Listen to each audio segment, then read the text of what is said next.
All right, now joining us for more on this is SABC News reporter Canny Maphanga, who's been following today's proceedings. Good afternoon, Canny. Thank you very much for joining us. So let's start with why exactly the Democratic Alliance brought this case and the defense that they advanced today. Well, good afternoon to you, Mfunda, and to the viewers at home. Well, of course, this is all about the 26th of May national address to the nation by the president.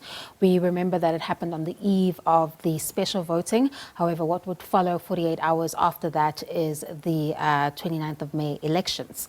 Of course, you know the rules. 48 hours before that election, well, the Sunday essentially would have been the last day for political parties to campaign and give that final message.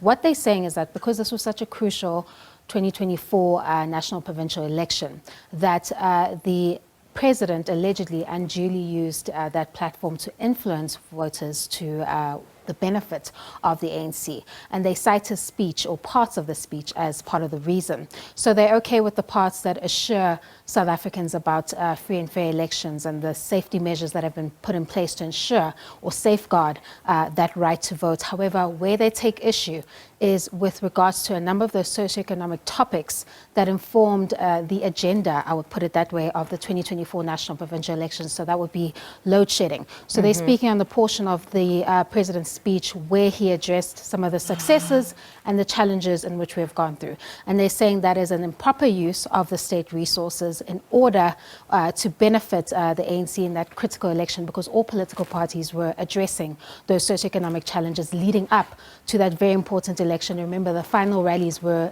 existing during that last weekend where we were expecting to have those elections, and we did hold those elections. Now the DA takes issue with some of those socioeconomic challenges and I guess the top agendas of the 2024 national provincial elections being addressed in the president's speech during that 26th of May address.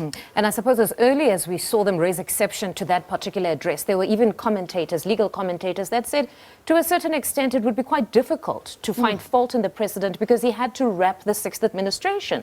So if you're going to talk about load shedding, you would be talking about some of the achievements. We were without load shedding for a significant amount of months or actually days at that time. So it was worth stating that within the sixth administration, they had somehow stabilized the load shedding. But what was their defense as the president's counsel? What was the defense that they advanced today in court, though?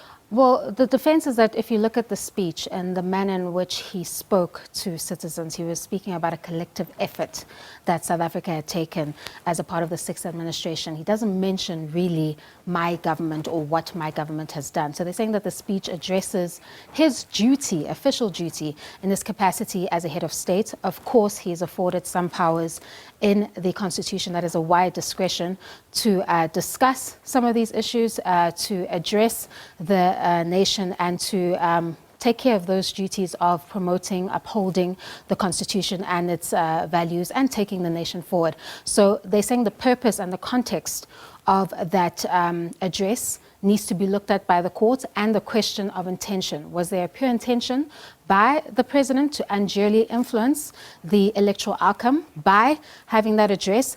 And if that is the reason, then you could look at a breach of the violations of those particular provisions of those various legislations. However, according to the president as well as the other respondents in the matter, that this case should be dismissed as the president was acting well within his powers. He has wide discretion in the Constitution, as you've seen, and he was well within his power to give that final nation of address to the citizens of South Africa ahead of those May polls. Now, Ken, it's not lost on us that the Democratic Alliance is now part of the Government of National Unity, which is headed or led by the president currently. Some have asked, even on social media, that why would they forge ahead? Well, absolutely. I think many people were expecting a lot of these cases to fall to the wayside following the recent developments.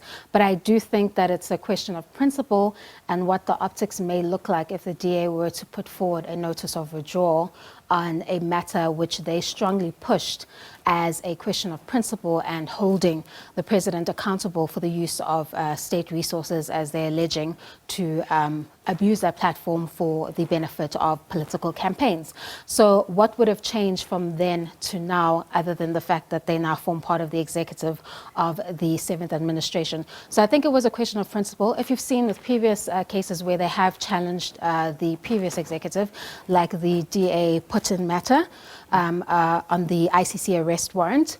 That case was settled. It wasn't a notice of withdrawal, but they did arrive to court and they came with some sort of agreement. So I'm sure if the parties had come to an agreement or there had been some sort of acknowledgement about the accountability or principled issue that was being addressed by the DA, then perhaps we would not have seen the matter proceed today. However, I didn't see a scenario where the DA would have put forward a notice of withdrawal, especially because of the optics and what that would say, what kind of message it would send to its supporters if it did that. And I suppose it would have been highly unlikely on the side of the president's legal team to settle, because that would say that the president, to a certain extent, is admitting that there would have been a serious conflation of party and state. That would be far too serious. So I suppose they're going to allow it to play out in court. But then let's talk about the remedies that they're seeking here, the relief.